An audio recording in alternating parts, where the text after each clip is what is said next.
পথে ঘাটে আন্ধার রায়। আজ তুমি আমাকে ঠকাইছো না, কাল তুমিও ঠকবা। না, আমি তোমাকে অভিশাপ দিচ্ছি না, এটা নিয়তির খেলা। এই জীবনে দেখছো নি, কেউ কাউকে কষ্ট দিয়ে পর্যন্ত কেউ সুখী হইতে পারছে? তুমিও পারবে না।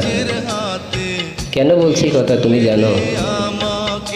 তুমি আমাকে প্রতিনিয়ত অনেক কষ্ট দিতেছ।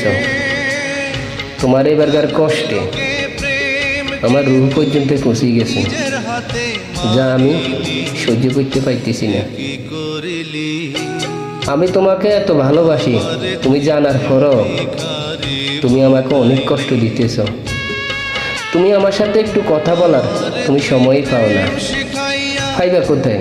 তুমি তো আমার প্রতি কোনো মায়া নাই। যদি মায়া থাকতো তাহলে তুমি আমার সাথে একটু হলো কথা বলতে।